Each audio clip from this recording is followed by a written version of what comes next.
Welcome to Cyclops is Waiting for Me, an X-Men animated recap podcast where we are diving into Wolverine and the X-Men for our first time with episode 3, Hindsight, part 3, and I missed fixing the first time out of the script. We're going to keep that in there. I'm JC. Now that we're doing these like every other week, and now technically we don't have to record for like a month in between these episodes, Rod, we're going to get really bad at the intros, I feel like.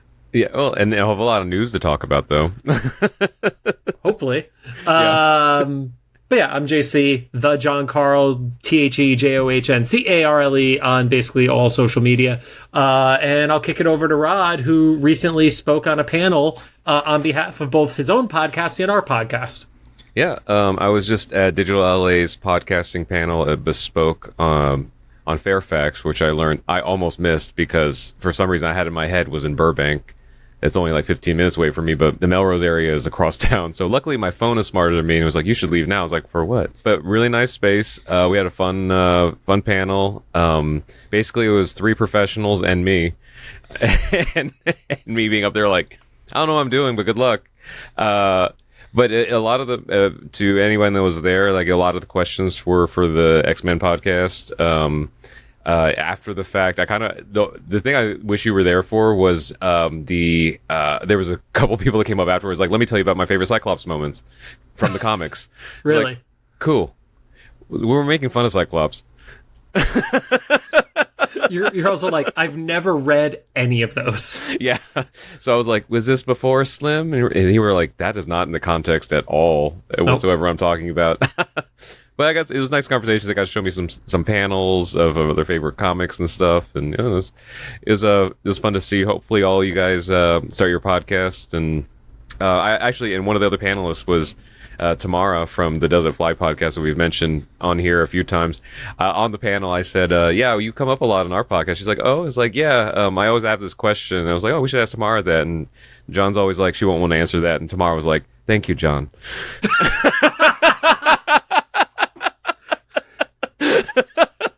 Did she really? Yeah. That's great. I literally just like right before we started recording, I reacted to her posting the picture on her Instagram story with you in it. So that is the most perfect timing.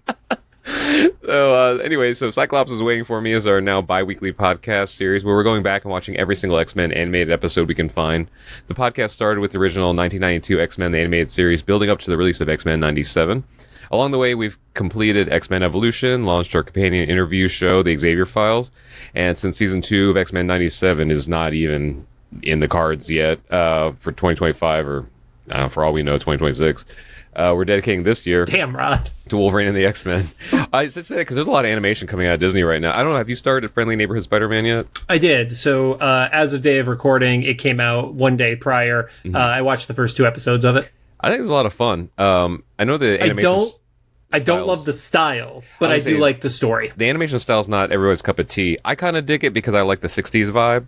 Mm-hmm. But you and I think I can't remember. There's a producer for one of the other podcasts I watch. They were like, yeah, they said the exact same thing you said. Like, I like the story, but not the art style. The more the episode went by, the less noticeable it was. Mm-hmm. But it kind of felt like going to a 3D movie about like a decade ago, where I'm going to hit you over the head with the visuals of this art style in the first 5 minutes to show you how cool our animation style is. That was what it felt like to me. It's also a tough comparison to the Spider-Verse movies because it kind of it's not the same, but it's kind of parallel, well, super stylized. No. I will say the thing that wasn't my cup of tea was all the 3D shots because that kind of separated from the 60s vibe. But I'm interested in seeing where it's going. We might be getting mutants in it soon. They're heavily hinting at it. The characters that they've revealed so far, we don't have a mutant yet. So yeah. It's just that we're this like world where like, oh man, it's like almost there because with the first episode we get that portal above the high school. I won't go further in case anybody wants to watch it. Also, the weirdest release schedule ever: 2 episodes, 3 episodes, 3 episodes, and 2 episodes. 4 weeks in a row. That is weird. Yeah. Yeah. Anyway, there's a lot of animation coming out of Disney. Some quick reminders. We're a recap show about a series that came out and finished over 15 years ago. There are going to be spoilers. And if you don't want to spoil it for you, pause the podcast, watch the episode, come back. Maybe use the link in the description to watch it on Amazon if you don't have Disney Plus, because then we get a kickback from our affiliate program. That 40 cents would be amazingly helpful for us to, as long as you're not using honey. I don't know if anybody's followed that scandal. Don't use honey. Do not use honey. If you're using affiliate links. Yeah. We are not currently, nor will we probably ever be sponsored or affiliated with Marvel Animation, Disney, Disney Plus, or Hulu in any way, shape, or form. Or honey. Definitely won't be affiliated with honey.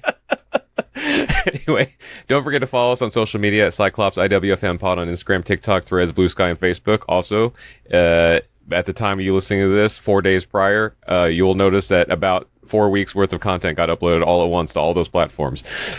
Because I caught up wonder today. Why. Rod also just uploaded today the Revenge of Pinball tournament from Golden Apple's 45th anniversary, and that was a month and a half old footage after I think I just gave you enough shit for it that you were like, you raced through it all today. I was trying to figure out where I had the footage downloaded. I meant to do it right at the beginning of January because December is usually slow for me.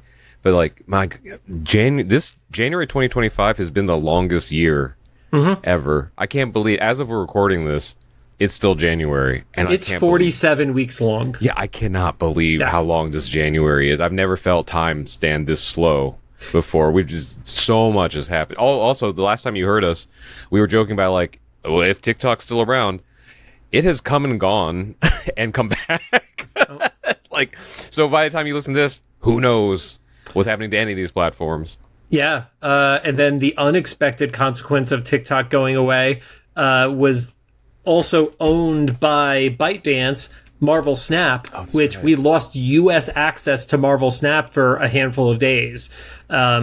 And then they found a new publisher. It's back on the app stores, and we all got rewarded I think it's the equivalent of $300 of in-game rewards and currency and shit like that. Oh, nice. Oh, since it's with a new publisher, you can do transactions in it now. So the problem was you couldn't access the servers to play, and then when it got put back on, it was still off the app store. So, and there were a few people who deleted the game because they thought it was going away forever because nobody has fucking 3 days of patience. Yeah. So they couldn't update the game, and people couldn't reinstall it. So about a week after, we got our a care package effectively of just tons of stuff. I got a Shadow King variant. That was the X-Men related variant that I got from it. So because as of right now, TikTok and all the other ByteDance apps are not in the app stores. Right. But also within TikTok, you can't buy currency to give gifts and stuff, because it's kind of a similar thing of why you can't necessarily buy cannabis with credit cards and stuff. With bank accounts and things, because it's a federally legal thing. I don't smoke, so. Oh yeah, so so in the TikTok. So I don't know about the other TikTokers, my group of friends. We're not sure if we're getting paid for our TikTok content this month, because we don't know if PayPal's going to participate if they're comfortable with the ban that's still taking. Anyway, social media is wild. But now, on to the show. Today we are talking about Season 1, Episode 3, titled Hindsight, Part 3. It aired on January 30th, because I wrote it twice in the fucking script, of 2009. It's literally January 30th of 2025 as we're recording it too. This episode sits at a 7.9 star rating on IMDb, highest ranked episode thus far for us. So. So far, I was gonna say so far. Yeah. Yeah. That makes sense, because this is the finale of the intro. Yeah. Yes. Yeah. So we get a quick previously on, and it's flashbacks that they've used this flashback in every single previously on, and they do in next week's as well. Charles getting his migraine and then the world blowing up is just we want to remind you that this happened.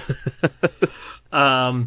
Then you see some stuff with Senator Kelly, and it's just more of the same shit. And then there's the rogue recruitment as well. So, and we don't see her for a while. That's interesting. Yeah, love that they started out with a more difficult kind of shot like that. And like, cause you and I have like touched on it. You've been the one to point it out more sometimes, like when a shot is more budget from an animation perspective.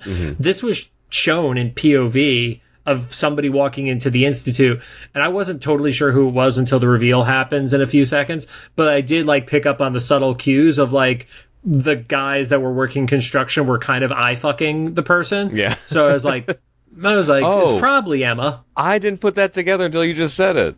Oh, I had a question. I was like, who's walking through? Okay, that makes so much more sense now.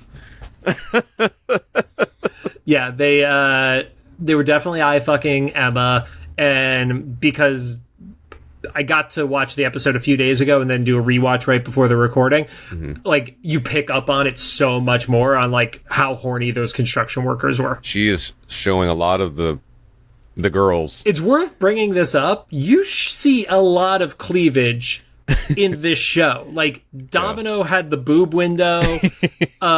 Just the way like certain characters are drawn, like even in the next episode, Storm is stacked. Yeah, I mean, Like, more power to all of them. There was a shot of Emma, and I think it was like a shot of her even like sitting down, where there was emphasis on how her ass was drawn. So I was gonna say, I think when Logan sees her, they show his face and her butt. That's the shot.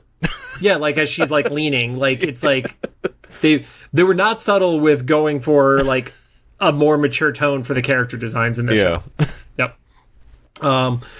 Inside the mansion, you see Warren has been paying for everything, and I love the interaction with Warren and Logan, where it's like, how come you're not happy? You should be happy right now. It's like very like sugar daddy vibes for a second.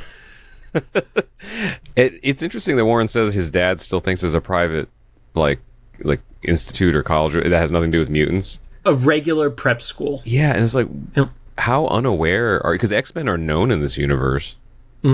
So I don't know. I haven't quite put that part together yet, but and I think that the Avengers are also known in this universe, because I was going through one of the wikis, and I think like maybe it's Earth's Mightiest, and forgive us if I'm wrong on that one, like to anybody who's like a hardcore Avengers animation fan.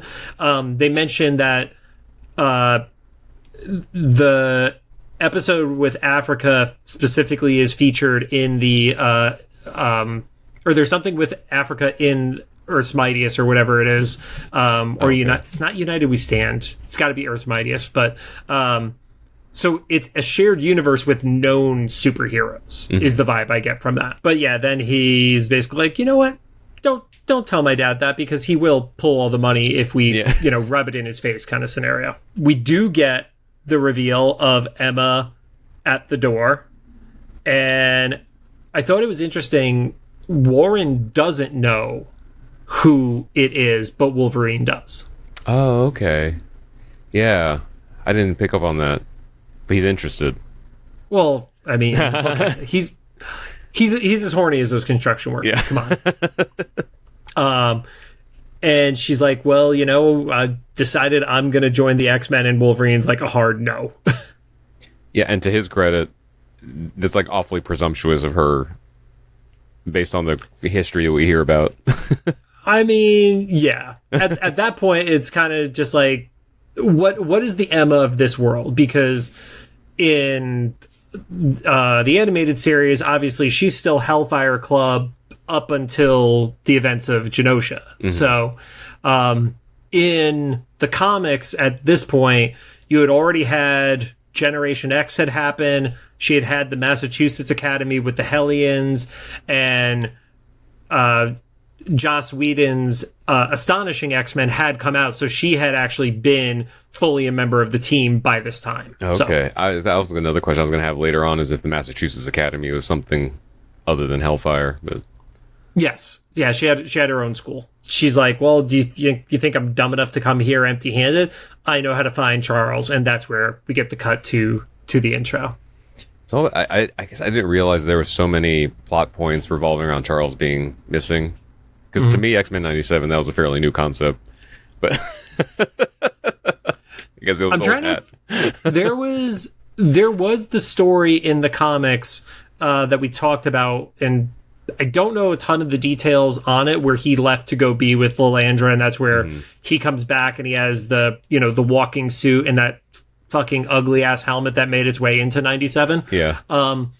But him being missing doesn't tend to be a common story. It's sometimes it's like he's dead, but not like missing. Yeah. This takes a interesting twist though, of him being missing. I've said this from the beginning. Like, I like the mystery of the show.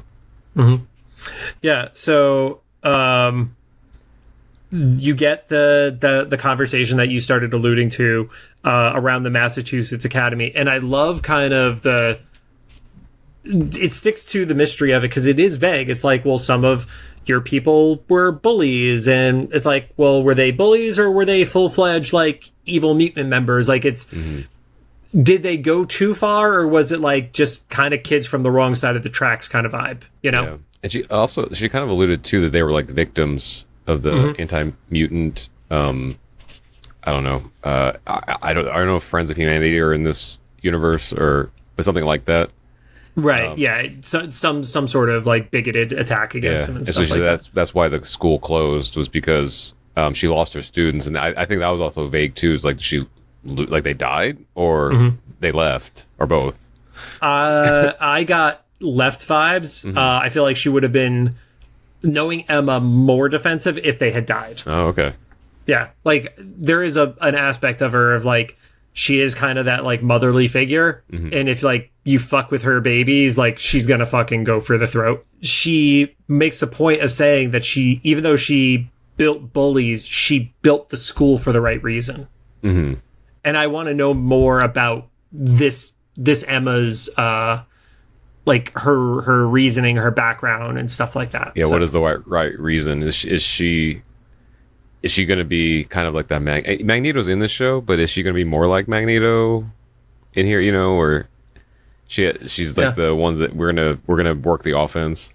And then it's like, well, she decided to go alone. She realized she missed being a part of a team, which is interesting because there at the school, she was probably more seen as a leader rather than a member of the team too.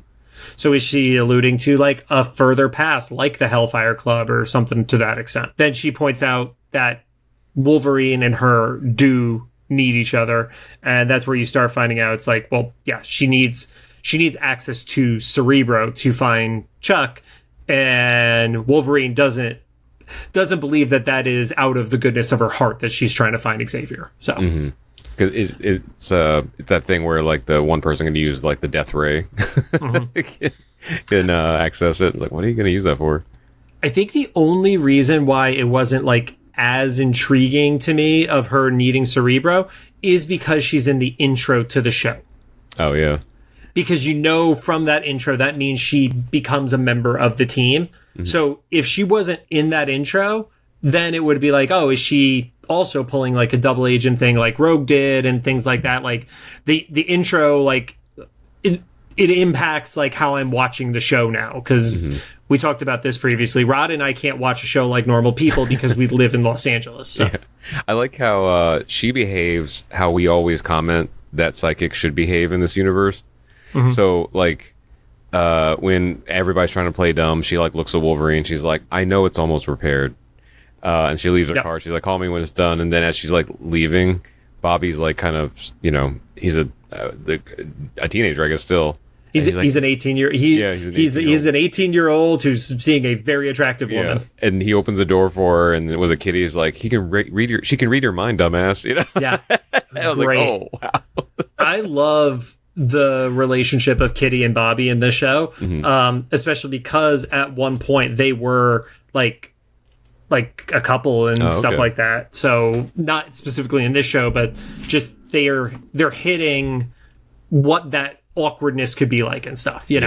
Wolverine and Beast are going back and forth, and it's kind of the only way that they have a shot of finding Xavier and Jean. And then Wolverine's like, all right, well, time to go get this fixed. And then I don't like this version of Forge. I'm just going to call it straight out. I do not like Forge as the bumbling idiot comic relief. I like him here, but not because he's Forge. I know people like that are like repair guys and makers and stuff. Yeah. He kind of gave me like a very young Lin-Manuel Miranda kind of energy, you know, like if this were live action, I think he would play him. He kind of looked like him a little bit. But that is interesting because like at first when Wolverine enters the danger room, you almost think that something's been sabotaged because the whole danger room's going after him. Right. But it's just Forge underneath, like literally under the hood, just like fucking around with a bunch of wires.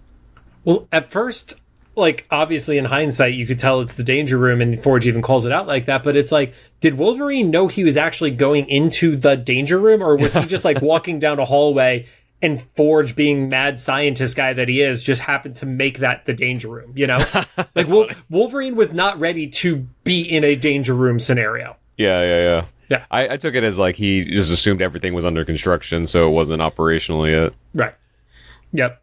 So Wolverine gets in there, and then I love the frustration from Forge, because it's like, dude, like, I was on Cerebro, you took me off Cerebro, and then I worked on the jet, and then you took me off the jet, and now you put me in here, and now you're taking me off to go Cerebro again. Like, what the fuck? Like, that's totally the vibe he gives. Yeah, that's the running joke with him so far in this episode and the next, and I think that's the part. I'm not saying it's bad. Me personally, and it's because I'm older now, like, I don't like that being done to characters, because like I don't particularly love seeing suffering anymore. It's like, just anxiety. Yeah. Yeah, like suffering for comic relief is like leave the poor boy alone. Like, because like no one's even like grateful for it. They're just ordering him around. Yeah. Are you done with this shit? No? Don't care. Get on this other stuff. Yeah. So, like, Forge is just that guy that has the never-ending checklist of, like, oh, I gotta go do this. Now I gotta go do this. So, and then, like, she has such a good introduction. I don't know if I love her voice actor yet. Like, I'm still getting used to this version of her. But, like, the attitude is spot on for Emma, where, you know, she's starting to get the intro to Forge as she's walking into Cerebro. She's like, we could just forget about pleasantries. I don't give a shit. Yeah, and she's reading his mind. Yeah. Yeah. Not only is she being rude, but she's literally getting all the ways to make this thing work before she's even sat down in the chair. Yeah. Oh, yeah. That's when he was like, so here's how you work. And she's like, I read your mind, you idiot. Yeah. And she puts the helmet on. So they sit her down, and she sees the Citadel in Genosha. And of all the things, it's like probably the most obvious. I actually wouldn't have thought that Xavier was on Genosha. Like, it seems like too obvious an answer for me, you know? Gotcha. Yeah. Maybe that's the answer. The reason they didn't look there before, or I get what you mean though. It's like, yeah, why would you put him like right next to Magneto? Yeah. So when she said that, I was like, okay, let's see how they're gonna play this, because obviously, like, you have the same reaction as Wolverine of, well, we have to go save him, and Magneto's holding him hostage, you know? Beast is trying to be the voice of reason, where it's, you know, we don't know that he actually did anything wrong. Maybe we should just, like, reach out and make contact with him, and then Wolverine's, like, going alpha male because he's like, oh, I'm gonna touch him, and out of context, that's really awkward. Yeah. And then he goes, and I think you got a little bit of your answer of, like, Scott's thing was a hotel. Oh, it was. Okay. It specifically, the shot showed that it was a hotel, and apparently they've not kicked him out of that room because the TV is still embedded in the wall, but they patched up the corner room that he had. I love the TV being embedded in the wall, being like that. When did this come out? 2009. So it's still like we were right on the cusp of that transition to HDTV, flat screen TVs, right? So it is funny to think of like a CRT TV like being in pressed against it. Yeah. Yep. And Scott does what you think Scott would do, where he hears that Xavier's still around or somewhere, and he's like, what about Jean? And Wolverine has to be like, I don't know. I'm genuinely curious with this version of them. Like, did Wolverine make a move on Jean in this version? Because there's an awkwardness there, but also, like, we're not getting, like, sad, longing Wolverine. Like, it doesn't seem like he's pining over Jean the way Scott is, you know? Yeah, I didn't get that at all. That there was any, like, three-way happening here, or a love triangle Except for happening here. when she blew the like kiss to him in the first That's episode. right. I forgot about that. Yeah, he just never reacted to that afterwards. Huh. Interesting. Okay. Yeah, because like so much of X-Men lore is him being sad about Jean, you know, and Cyclops being sad about Jean. Lots of people are fucking sad about Jean, but in this one, it's like one-sided. Everyone's sad about Jean. No, the Cyclops is waiting for me. Of course. Yep. Then we jump back to the hangar, and it's not a one-to-one shot, but the five of them walking into the hangar really closely resembles that end of Astonishing X-Men from Joss Whedon. Okay. I can't remember if it was the end of the first issue or the end of the first arc, so forgive me on that one. But it was a 5-mutant team walking in there, and on the team, you actually had Beast, Wolverine, Cyclops, Emma, Kitty as the last one. This one, they just kind of swapped it, had Iceman do the walk-in, and then Emma's the reveal after the fact. Yeah. I thought it was also interesting that Cyclops was like a trench coat Cyclops. Yes. Wasn't expect. I mean, I know he was in the intro, but wasn't expecting that to be like his default. Yeah, I saw some commentary that was basically like, oh, it's, showing like how the character's trying to be like dark and brooding and stuff like that, which, yeah, I guess that makes sense. I'm sending to you right now, Rod, the image from that comic. I think I might be familiar with this. It's I was going to ask you if it was the Dutch angle one, and Yep. It's the one that, for anybody listening that isn't seeing it, it's when Scott says we have to astonish them. That's the panel I'm referring to, which I believe is also the cover image of the motion comic that came out a couple years ago too. And Beast looks like a cat. Yeah, that was his secondary mutation era, which luckily has all been undone because Beast went evil and killed a lot of people, and then he died, and it got complicated. He's alive again though, so because everybody's X-Men. alive again. But then we also get the first interaction between Cyclops and Emma, which I think we've talked about this in the comics, especially. There has been that love triangle between Scott, Emma, and Jean also being an issue there. So I'm curious, and again, if you're listening to us for the first time, we are watching this for the first time, so do not spoil stuff. I wonder if this is going to lead to some sort of like relationship, and then Jean comes back later and awkward Cyclops happens. They did specifically like show him kind of giving an eye to Emma walking in. He likes those women that. Well, he can't give multiple eyes because he has a visor on. Right. Yeah, but he likes those women that can read minds. I think in the comics he also like tried banging Psylocke. Like, there you go. Yeah, he's definitely been with at least 3 psychics. I want to say. You wonder too if because actually 4 if you count Madeline because she's not the same as Jean. Yeah. Yeah, because like how they say like for straight guys, like they'll go after their mother or whatever, but in this sense he's kind of going after his father because Xavier kind of raised him. See, I was not expecting you to take that thought process, but it's also really hard to argue. Right? He just likes people that are in his head. Yep. Emma notices Cyclops being there and is like, oh, Wolverine must be really desperate, so she knows what's going on with that relationship. And then Wolverine basically tells Scott that she's temporary. Mm-hmm. So I love the dynamics of it because it doesn't feel like the high school drama part that we talked about for Evolution. It feels like these are like just a bunch of people who have dealt with trauma. Like that's the difference of it, which is way too appropriate right now. And there's January. There's a lot of, I like the reveals of Wolverine's thoughts about Emma through Emma's mind reading. I think this is interesting because like she alludes to like Wolverine kind of like wanting to kill her after they're done with her purpose on the mission. Yeah. They go into the jet and there's the shots of Beast and Forge working together to fix this thing as they're making their way to Genosha. Bobby is having some like weird haywire with his powers where he's like freezing up as he's sleeping. Yeah, I didn't know what that was about. I wasn't familiar with that.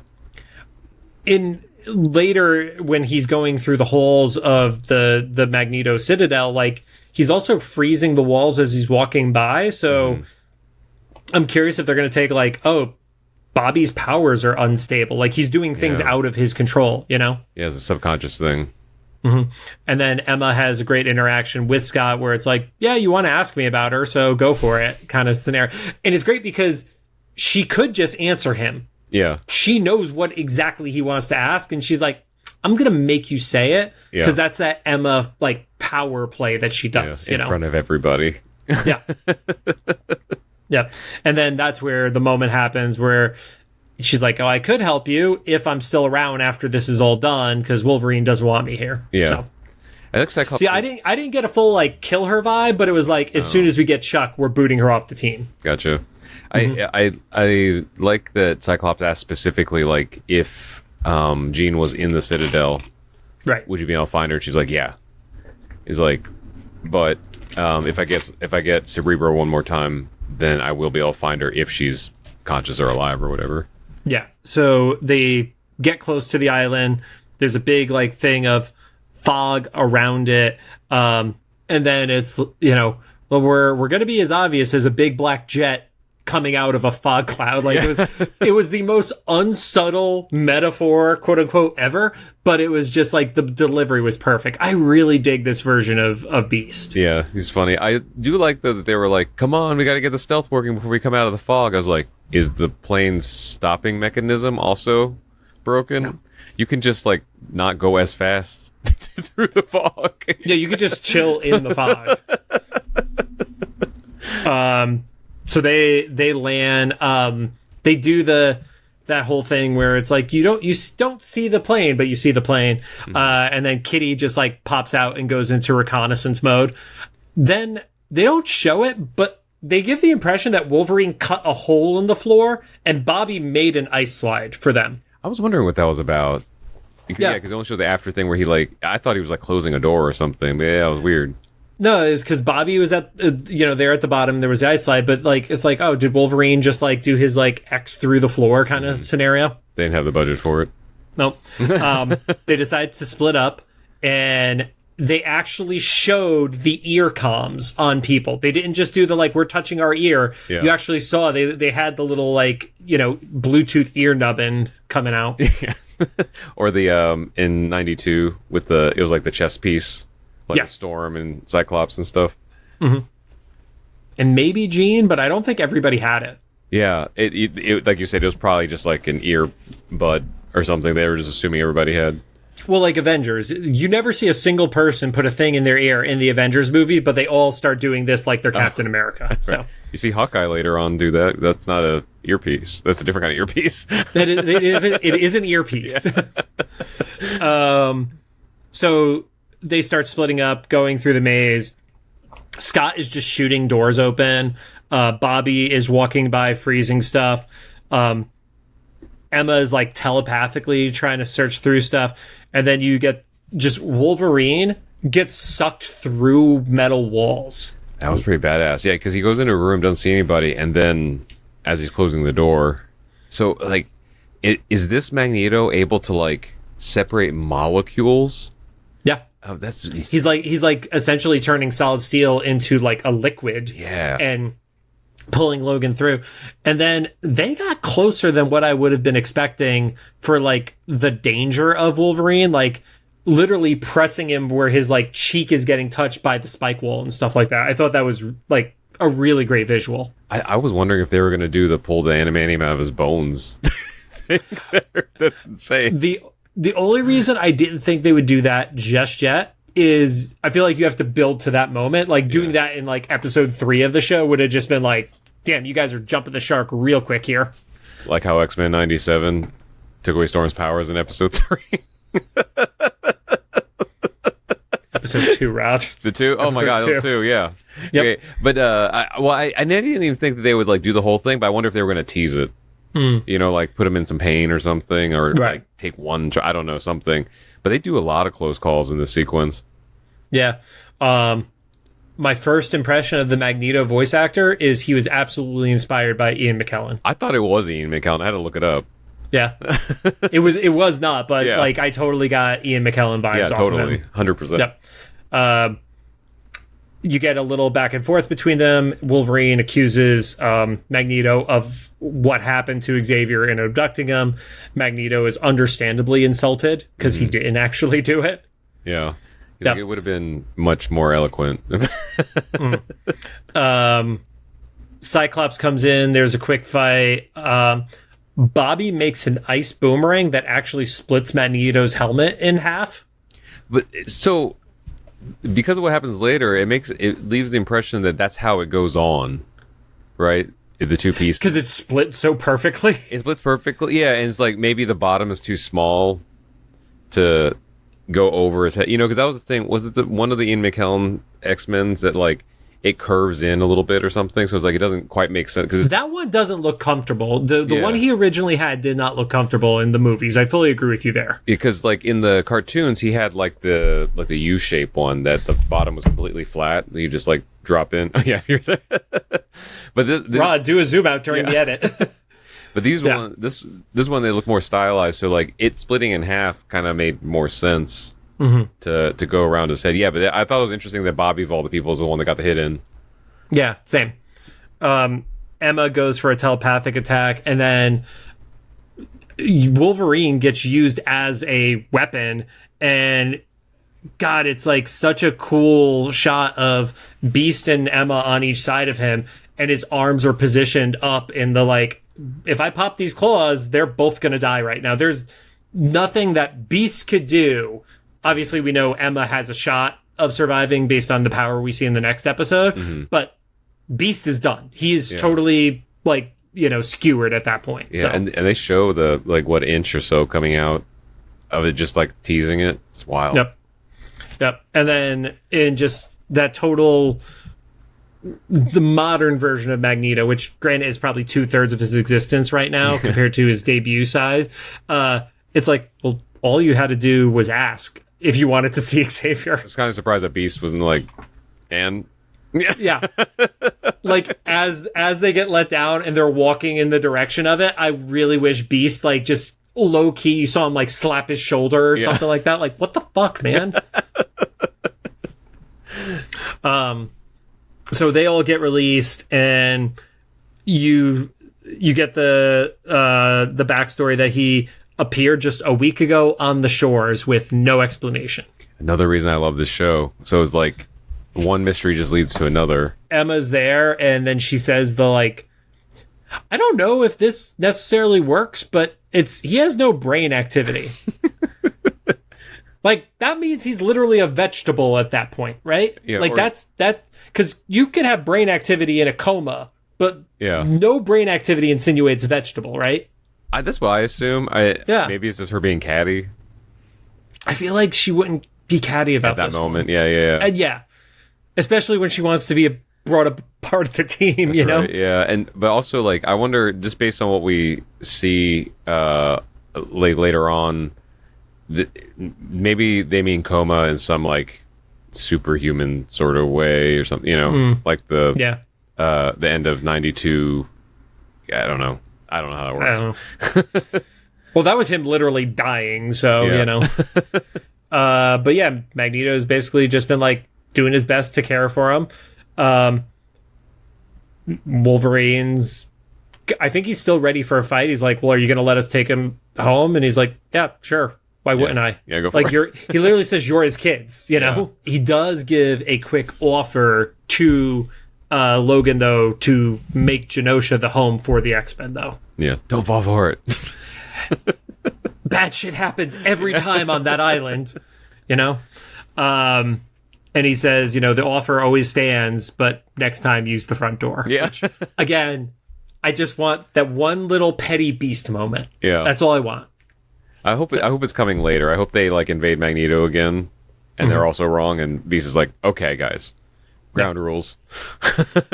You get the jet taking off as Magneto watches, which had a little bit of that vibe from the finale of the first season of X-Men, where he's just like watching as the jet leaves kind of scenario. Yeah. Obviously very different circumstances, but it's kind of just like he feels bad about his buddy, you know? Yeah. That's really, he's thinking about Charles the whole time. So Xavier's in bed and they're all kind of like reacting to what's happening, and then the whisper started. Yeah. And I immediately rewound the episode and threw on captions. Yeah. And then it just said indistinct whispering. I'm like, God damn it. Yeah. They waited a while to reveal what he's saying. It is really hard to hear until the captions. When the captions say what he's saying is when you can actually audibly hear when it. You can understand it, yeah. So, a face appears above the bed. And one thing that, like, felt weird, and it makes sense when in hindsight when you find out the rest of the scenario, it felt like a computer model or like a computerized projection, because it was like slightly pixelating, which wouldn't have made sense if it was an astral projection coming from him as he was sitting right there, you know? Yeah, I actually put a note that it was a like Zordon version of Xavier. We find out that it's because he's using Cerebro, and that's why it's in the future. Yeah. Yep. Also, I do love that we are watching it 20 years later, and Xavier just woke up 20 years later. So 1 year ago in the narrative, the world has been destroyed. So yeah, we survived a year longer than Xavier thought we were going to, basically. Yeah. And I'm not familiar with an Xavier or a Cerebro that can time travel, kind of. So this is an interesting, like, kind of thing. The stuff with Days of Future Past movie. Kind of thing. Well, the movie specifically, like hit on that, because it's like, you know, using Kitty, they send Wolverine back to the past in that one. So yeah, this one was interesting because it was tethered to the body, but not through the body. It felt like coincidental timing that's when they got the body back, but it shouldn't have had an effect on what happened. Like, yeah, unless later, you're talking about like time ripples, you know? Yeah, but then later, like, his like manifestation is tied to the location of his body. So it's just like, okay, so I guess you have to be in the vicinity of it, but you're not going through your body like Days of Future Past. Or like I'm saying, like, it's a ripple effect of something had happened that Wolverine had not gotten the body back. So by him getting the body back, that is what triggered him to wake up in the future kind of scenario. Oh, and then he was probably there, that location. Right. Like if the divergence happens, there's gets the body back, doesn't get the body back. And if he never gets the body back, then he stays on Genosha and then never dies or something. Yeah, never wakes up or something like that. Yeah. So maybe Genosha gets destroyed by a wild sentinel. Who knows? And then you get everybody in this, you know, they see the future. And it's very Days of Future Past vibes with everything that's going on and things like that. Sentinels in the air. Did you notice there was a slight design difference with the Sentinel from the intro versus the future version? Yeah, I don't like the Sentinels that we saw in this episode. That's just personal preference, the design thing. They had like pupils in their eyes, it looked like. I didn't notice and that tripped me out. For me, it was more the like the head shape. It didn't look like as much of like a helmet. Yep. But yeah, it's basically like when the X-Men broke up, it led to a bunch of stuff that goes wrong, and the only way is getting basically the entire team back together, and Logan needs to be the leader, and that was the most Cyclops is waiting for me moment, shy of Jean kissing Logan possible. Like, it's just like sad Cyclops instantly. Yeah. I do like the Cyclops kind of being sidelined in this little bit. It's so funny. Well, he just like walks out of the room and it's like, no, don't leave, you know, kind of scenario. It's like, that sucks. And they use Xavier like to be the kind of like the conduit for each of the episodes. Like it now feels like it's not necessarily monster of the week, but it's like mission of the week. Yeah. Because he's like, here's a thing that happens. You need to fix this. And it's almost like getting like missions in a video game kind of scenario. Like he's the NPC at the control center. Like even to your comparison, he's very much like a Zordon vibe. Yeah, this would have been a great video game setup. You see Xavier in the future getting out of Cerebro as it's collapsing, and he has devices on his legs that he's able to run. Weirdly enough, there's a comic I've been reading. It's an independent book called Tin Can Society. Okay. And the premise of it starts with like this genius inventor kid who makes like leg pieces that help him walk, even though he has, I think it's palsy is why he's not able to walk without crutches. And he becomes a superhero by using something similar to what Xavier is wearing, basically. Oh, okay. Gotcha. Yeah. Also does a bunch of other shit, but like War Machine in the MCU movies. Yeah, kind of like that. Yeah. Yeah. Xavier is, running through, and you see all of the tombstones. I don't know if you paid attention to the names on it, but you saw basically everybody who's been in the episode. Rogue is with the X-Men, so that leads me to believe something happens that brings her back, which is not an unexpected thing. But also, Colossus is buried there, but Emma is not. Oh, jeez. Yep. There's no years on anything either. Yep. And then I don't know what the absolute last line of my note says, where it says something X-Men. I'm assuming it's something like him mentioning the X-Men, or like kind of like a, sending them good vibes, but I do not remember what the last line of the episode was. Yeah, I think it was Wolverine kind of gives a pep talk to everybody, because everyone has for the most part, most of the team members have their reasons to not like someone else on the team. I think everyone hates somebody else on the team. So he says like, we all have to get past it and like rise together as a team, the X-Men. And I think that was the consensus of it.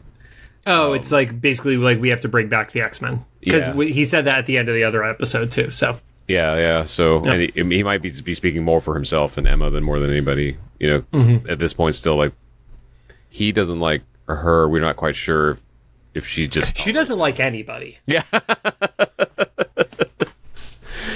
Like there are relationships that develop in the comic books, like we said, her with Cyclops, or her and Kitty get kind of like this frenemy vibe where they like support each other, but like they're also at each other's throats at times too.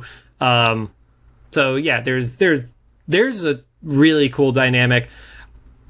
I want to see more of like Sugar Daddy Warren, because him at the beginning was hilarious. It was like, why are you sad? You shouldn't be sad right now. Yeah, money fixes everything for me. Why can't it fix it for you? Yeah. Sugar Daddy Warren. Sugar Daddy Warren. Love it. I like Emma a lot in this. She's a fun little pill in the middle of this whole team.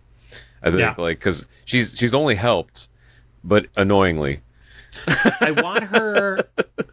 I want her to be slightly more British, but everything else be the same. Like just be like 5% more posh spice, basically. I can see that. Yeah. That's funny. No. But otherwise, I love this, man. Like I know I didn't watch it in real time because this was like while I was in the middle of like trying to figure out my career after college and stuff.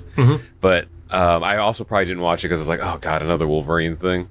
And it is Wolverine centric, but so much more. It's so well written. There's some goofy moments that you could tell when they wrote it meant to be more like whenever someone gives each other a knowing glance, it's a very like animated thing, but like the story, you can tell like if there were like physical actors there, it would have been like it's like a great story set up, and I dig that. I mean, shy of like Forge being the goofy comic relief as your cat does the big stretch. I was gonna say, I think she's signaling us to wrap it up. Yeah. It all would have translated well to being like a live action series kind of scenario, I feel like. Yeah. And like I said, Lin-Manuel Miranda could have been that goofy Forge. So.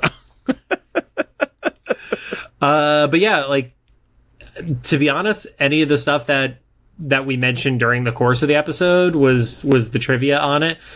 Man, you could tell like what shows have a more hardcore fandom than others, because Wolverine and the X-Men has 2 fan wikis that post about it. The IMDb for this episode had zero trivia. I've never seen an episode that had zero things listed as trivia on IMDb for any other episode we've done of this entire run of our podcast. Interesting. That makes me wonder how the episodes in the future are going to go then. Like, if they're pretty, like you said, it kind of ends up being kind of a monster of the week thing or mission of the week thing as for what we watched so far.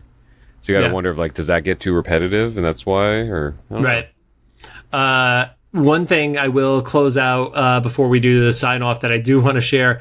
There was a post online that was, what do you think is more popular? And it's X-Men, the animated series, or X-Men Evolution. Obviously, like, for us, it's X-Men 92, the animated series. And there was like one or two people that were like, no way, you guys are crazy. So what I did is I literally went to Google Trends, which, have you ever gone to the Google Trends page? Oh, yeah. And you do the search comparison results? Yeah. For about 4 years, Evolution was higher ranked in search results than the animated series. And then right around the time of 2008, it swapped and never got taken back over on it. That kind of makes sense, though, because Evolution came out when the internet was really popping off. When the internet was there. Like, there was no, like, publicly available internet. Yeah. Like, nobody was on America Online until, late 90s. 96, 97? Yeah, to the end.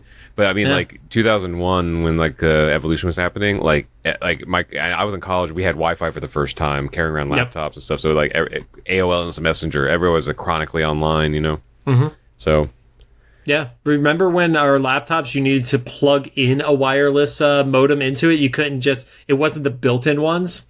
So I mentioned this before. The college I went to, Greenville University, we were the first all wireless campus. And so our laptops, some people had the plug-in ones, but our laptops, they were built in because of that functionality. So like we were kind of like spoiled from the beginning. So you could always tell someone who didn't get a university issued laptop because they had the card, the PCMCIA card stuck with the big antenna sticking out the side. I never had the one that had the antenna coming out of it, but it was always like the extra piece, and like you had like a little case, so you threw it in your computer bag, and then it wouldn't like get snapped in the bag because those things were fucking made of glass, basically. So, and then one last thing I will also share. About a week and a half, 2 weeks ago from time of recording, they finally reissued in the Fortnite store X-23. Oh, nice. And then the 3-pack that was Domino, Cable, and Psylocke. Nice. So now I have all of those skins for my X-Men collection of skins on Fortnite. I think the only ones I don't have are the ones that were like, you had to play the season that they came out, and I just wasn't into Fortnite when like Mystique and Storm were the skins. So have them for now until the government shuts off that app too. That's owned by Disney, so that'll happen soon. Thank you all for joining us. If you have any thoughts, make sure to drop them into the comments for either the YouTube upload or the official Instagram post about this episode, or throw it into the comments on Spotify, because I keep forgetting that that's a thing.